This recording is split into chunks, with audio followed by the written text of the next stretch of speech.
میں اپنے والدین کا ایک گناہ تھا۔ میرے والدین مجھ پر شاید سب سے بڑا احسان پیدا کر کے کیا تھا۔ یہ دسمبر کی 1 رات تھی جب میرا باپ مجھے ویران کی طرف لے جا رہا تھا۔ مقصد فقط مجھ سے جان چھڑانا تھا۔ بھلا کون پسند کرے گا کہ معاشرہ کسی ناجائز انسان کو قبول کرے، اور اگر کر بھی لے تو طعنوں اور طنز کے تیر سرد عروج پر تھے، جبکہ میرے جسم پر لباس کے نام پر ایک سفید سی بوسیدہ چادر لپیٹی ہوئی تھی جو میرا کل سرمایہ تھی۔ ارد گرد کسی بھی ذی انسان کا وجود دور دور تک نہیں تھا۔ ارد گرد درختوں کے جھنڈ دھنڈ اور ایک نہ ختم ہونے والا سناٹا کہ ہلکی سی جنبش پر بھی دل دہل جائے، لیکن لگتا تھا میرا باپ تو خوف سے جیسے دور دور تک واقف نہیں، یا پھر اس کے بائیں جانب دل کی جگہ پتھر تھا۔ اور بے وقوفی کیوں نہ اتنی ہو، آخر جو اپنے خون کو یوں ویرانے میں پھینک سکتا ہے وہ کیا کچھ نہیں کر سکتا؟ میرے والد نے مجھے خاموشی سے ایک درخت کے نیچے رکھ دیا۔ ٹھنڈی کی وجہ سے میرے جسم میں بے چینی بڑھتی جا رہی تھی، لیکن میرے والد کو ذرا برابر بھی فرق نہیں تھا۔ پھر مجھے ان کے قدموں کی آہٹ دور ہوتی سنائی دی جو اب مکمل خاموشی میں ڈھل گئی۔ مجھے لگا کہ اب میں لاوارث ہوں، لیکن لگتا تھا خدا کو کچھ اور ہی منظور تھا۔ شاید میری معصومیت کی عوض مجھ پر رحم کر دیا گیا تھا کہ اچانک مجھے اپنے قریب ہی پائل کی جھنکار سنائی دی، وہ بھی سیاہ پیروں میں۔ وہ میرے قریب آتی دکھائی دے رہی تھی۔ اس کا دراز قد عام انسانوں کی نسبت بہت بڑا تھا، چہرہ بھی خوفناک تھا، لیکن وہ مجھے کسی آسرے سے کم نہیں لگی، کیونکہ اس نے مجھے اٹھا کر اپنے سینے سے لگا لیا۔ اس کا گرم دھکتا وجود میرے لیے باعث سکون بن گیا۔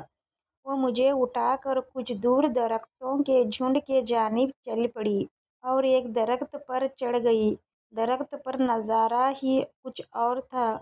ہر طرف اس کے قبیلے کے ہزاروں بلکہ سینکڑوں افراد آباد تھے۔ اس کے ہاتھوں میں موجود میرا وجود دیکھ کر سب نے حیرت اور پریشانی کے ملے جلے تاثرات سے اسے نوازا۔ 25 سال پیچھے، کیوں رو رہی ہو؟ یوں تڑپ تڑپ کے؟ کوئی تمہارے جائز اولاد تو تھی نہیں جو غم منا رہی ہو اس کا؟ اولاد جائز ہو یا ناجائز، ماں کے لیے ایک برابر ہی ہوتی ہے۔ میں نے پیدا کیا تھا اس کو۔ وہ سسک سسک کر ایک ایک الفاظ ادا کر رہی تھی۔ ہاں تو ایک گناہ کرنے سے پہلے سوچا نہ تھا؟ اس نے طنز بھرے لہجے میں کہا۔ میں نے کوئی گناہ نہیں کیا خالہ جان، میرے ساتھ زبردستی ہوئی تھی۔ آپ کے پاکیزہ بیٹے نے زبردستی کی تھی میرے ساتھ۔ اب شاید یہ بے بنیاد الزام کو برداشت نہ کر سکی تھی اور چیخ پڑی، بند کرو اپنی یہ بکواس! میرے معصوم بیٹے پر اپنے گناہ کا کیوں الزام تھوپ رہے ہو؟ اس نے ایک زوردار تھپڑ حرا کے منہ پر جڑ دیا تھا اور وہ پاس پڑے پلنگ سے ٹکرائی تھی، لیکن یہ آئے روز کا طغمہ تھا جو پہلے پہل تو اسے اپنے ساس سے ملتا تھا اور بعد میں شراب کے نشے سے چور خاوند سے۔ ہر روز اسے اس کی ناکردہ گناہ کی سزا سنائی جاتی تھی جو کہ اس کے خاوند کے بڑے بھائی نے زبردستی اس کے ساتھ کیا تھا۔ اب یہی مقدر تھا میری ماں کا جس نے نہ چاہتے ہوئے بھی مجھے پیدا کر دیا تھا۔ میرا باپ تو اس رات کے کچھ ماہ بعد ہی ایک ٹرک سے ٹکرا کر جاں بحق ہو گیا تھا۔ شاید یہ اس کی گناہ کی بہت بڑی سزا تھی، لیکن اس سے کم جو میری ماں آئے روز سہتی تھی۔ میرے باپ کے مرنے کے بعد میری ماں نے یہ بات شرعاً سارے خاندان میں پھیلا دی تھی، پر زمانے کا حساب بھی نہ برابر ہے۔ الٹا میری ماں کو طوائف اور بدکار عورت جیسے القابات سے پکارا گیا۔ بڑے مجبوری اور مشکل سے میرے باپ کی والدہ نے، جو رشتے میں میری ماں کی خالہ بھی تھی، انہوں نے اپنے دوسرے بیٹے سے میری ماں کی شادی رچائی، جو کہ میری ماں پر قیامت کے سوا اور کچھ نہ ظاہر کر سکی۔ یہ تم کس کو اٹھا لائی ہو تسنیم؟ ان میں سے ایک بزرگ نے اس کے نزدیک قدم بڑھائے۔ بچہ ہے یہ میرا محترم۔ یہاں اس نے پریشانی کی ملی جلی کیفیت میں بامشکل اپنے آپ کو گھورتی ہوئی نظروں کا مقابلہ کرتے ہوئے کہا، تم خود جاہل ہو یا ہمیں جاہل سمجھتی ہو تسنیم؟ یہ جو نومولودی تمہارے گود میں ہے آدم کی نسل سے ہے اور تمہارا اور اس کا تعلق دور دور تک نہیں، تو پھر اس کے ساتھ ماں بننے کا رشتہ کیوں جوڑ رہی ہو؟ رشتے تو احساس کے ہوتے ہیں محترم۔ یہاں اس نے ایک تکلیف بھری نگاہ اپنے قبیلے کے بزرگ سردار کی طرف ڈالی جو کہ انتہا کا رحم دل تھا، پر ایک انسانی بچے کو اس کی گود میں دیکھ کر پتہ نہیں کیوں اس کے دل میں رحم کا ایک رتی بھر احساس بھی نہیں جگا۔ آپ یہ کیا بات کر رہے ہیں محترم؟ یہاں اس کا والد اس کو اتنی ویران سرد بھری تاریک رات میں یہاں چھوڑ گیا اور میرا ضمیر اس بات کی اجازت نہیں دے رہا تھا کہ یہاں اس بچے کو چھوڑ جاؤں کہ وہ کسی جنگلی جانور کی خوراک بنے۔ ہاں بیٹی، یہی بات تو میں تم کو سمجھا رہا ہوں۔ اب کی بار سردار نے اونچی آواز میں زور دے کر بولا، جیسے کسی مسافر کو وقت ضرورت یہ یاد آ جائے کہ اس نے اپنا سامان کہاں سنبھال کر رکھا تھا۔ دیکھو تسنیم، جو انسان اپنی اولاد کو اس رات کی تاریکی میں چھوڑ کے جا سکتا ہے تو تم اس کی اولاد سے کیا امید رکھو گی؟ یہ انسان بہت بے وفا ہوتے ہیں۔ جو شخص اپنے خون کو یوں بے پرواہ پھینک دے تو اس کی اولاد بھی کل تمہارے ساتھ یہی سلوک کرے گی۔ آخر اس کے نسوں میں خون اپنے باپ کا ہی تو بہہ رہا ہے۔ اس نے اب کی بار تسنیم کے قریب آ کر وہ بچہ اٹھایا۔ اور کیا تمہیں یہ حیرت انگیز بات نہ بتاؤں کہ مجھے اس میں سے ناجائز پن کی بو آ رہی ہے؟ اس نے واپس بچہ تسنیم کو پکڑا کر سرعام اعلان کیا، جس کو سن کر پہلے تو سب کے منہ حیرت سے کھلے اور دیکھتے ہی دیکھتے نفرت میں بدل گئے۔ تم اس بچے کو آخر وہاں کیوں نہیں واپس چھوڑ آتی؟ سردار کے پاس کھڑے یشکر نے اب کی بار کہا، جو کب سے خاموش کھڑا ایک کارروائی سمجھنے کی کوشش کر رہا تھا، جیسے یہ اعزاز حاصل تھا کہ قبیلے کے اہم فیصلوں کے بھی رد بدل کر سکیں۔ وہ قبیلے کے سردار یام کے مرحوم بھائی کا اکلوتا بیٹا تھا۔ اللہ سے پناہ مانگو تم سب، تسنیم نے رند ہوتے ہوئے آواز میں کہا کہ مزید یہ اس کے لیے سننا اب محال ہوتا جا رہا تھا۔ اگر وہ ناجائز ہے تو اس میں بھلا اس بچے کا کیا قصور؟ اس بچے کا قصور بس اتنا ہے کہ یہ انسان ہے۔ یشکر نے اپنی نشست کو چھوڑتے ہوئے کہا، ہاں بالکل درست کہہ رہی ہو اے پاگل عورت کہ ہماری دنیا اور دھرم میں نہ تو انسان بستے ہیں اور نہ ہی ہمیں یہ اجازت ہے کہ انسانوں کو اپنے معمول میں شامل کریں۔ اس نے تسنیم کے قریب آتے ہوئے کہا، کل کو یہ بچہ ہمارے لیے باعث مصیبت کے علاوہ اور کچھ نہیں بنے گا۔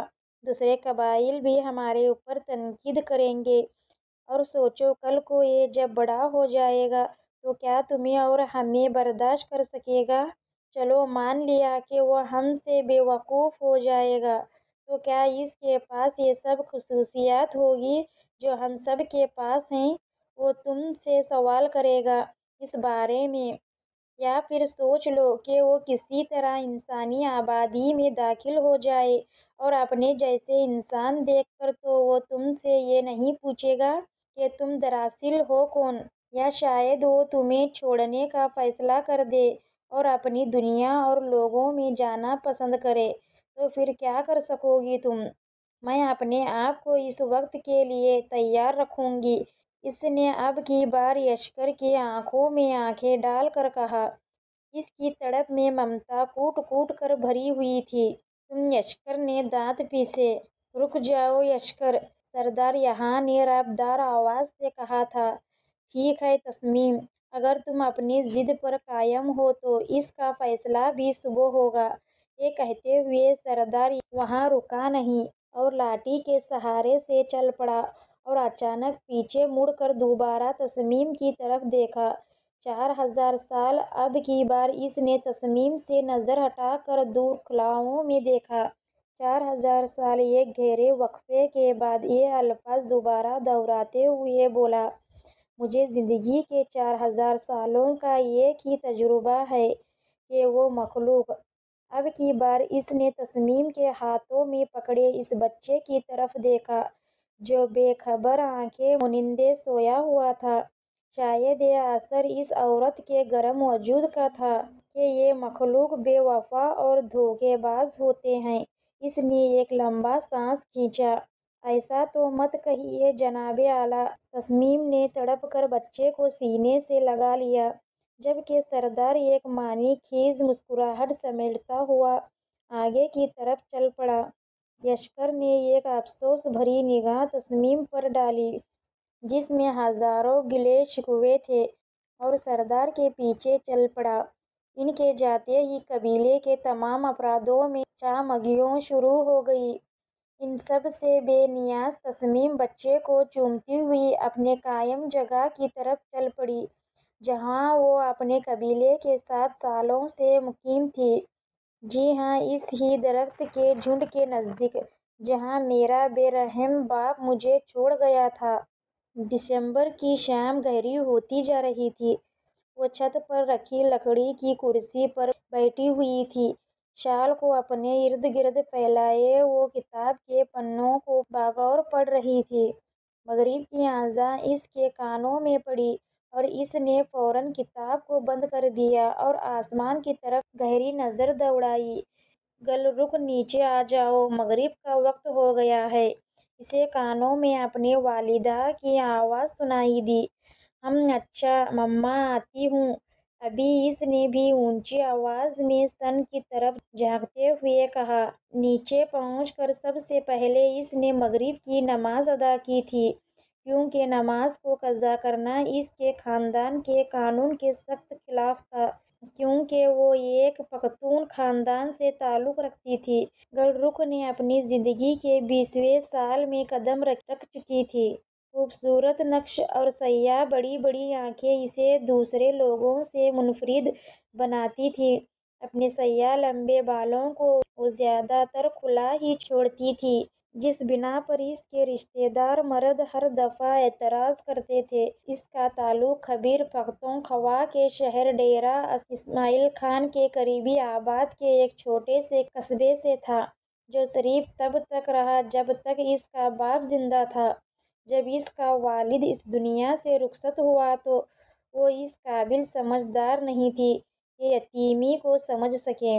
اس وقت بجائے کسی کا احسان لینے کے امرا بیگم نے اپنی تمام تر صلاحیتوں کو برقرار لاتے ہوئے کپڑوں کے ڈیزائن کا کاروبار شروع کر دیا، جو بڑھتے بڑھتے دور دراز کے علاقوں سے نکلتا ہوا دوسرے صوبوں میں بھی باعث شہرت کی وجہ بنا۔ اور کچھ سالوں کے بعد ہی انہیں پنجاب کے شہر گوجرانوالہ کی ایک معروف کمپنی نے کال کر کے منتخب کر لیا تاکہ وہ ان کے لیے کام کر سکیں۔ خاندان کے مردوں نے ان کے خلاف ہر قدم اٹھایا، لیکن وہ اپنی 7 سال کی بیٹی گل رخ اور 2 سال کے بیٹے رحیم اللہ کے ساتھ اپنے آبائی شہر کو چھوڑ آئی۔ رشتہ دار اکثر ان سے ملنے آ جاتے، لیکن آہستہ آہستہ ان میں بھی کمی آ گئی۔ لالا رحیم، کہاں ہو تم؟ گل رخ غصے سے کہتی۔ اپنے چھوٹے بھائی کے کمرے کی طرف بڑھی۔ ارے کیا ہو گیا گل، کیوں چیخ رہی ہو؟ امارا بیگم نے اس کی طرف دیکھتے ہوئے کہا۔ مما دیکھ لیے، لالا رحیم نے میرے کتاب کے صفحے پھاڑ دیے ہیں۔ اس نے اپنے ہاتھ میں موجود سیاہ کور والی کتاب کو لہراتے ہوئے کہا۔ ابھی کل ہی تو میں نے یہ خریدی تھی، کتنی مہنگی ہے یہ! اور اس نے کیا کیا؟ سردی کی وجہ سے اس کی ناک لال ہو رہی تھی اور غصے کی وجہ سے آنکھوں میں پانی بھر آیا تھا۔ اتنا کیوں شور برپا کیا ہوا ہے؟ آپا، ایک صفحہ ہی تو تھا نا! اپنی سبز آنکھوں میں شرارتی سمیٹتے اس نے گل کی طرف دیکھا۔ مما دیکھ لیں اسے! اب کی بار اس نے شکوہ کن نگاہوں سے اپنی ماں کی طرف دیکھا تھا۔ بتاؤ رحیم اللہ، بہن کی کتاب کے صفحے کہاں ہیں؟ اب کی بار امارا بیگم نے سختی سے رحیم کی طرف دیکھا۔ مما، وہ میں نے پتنگ بنا کر اڑائی تھی۔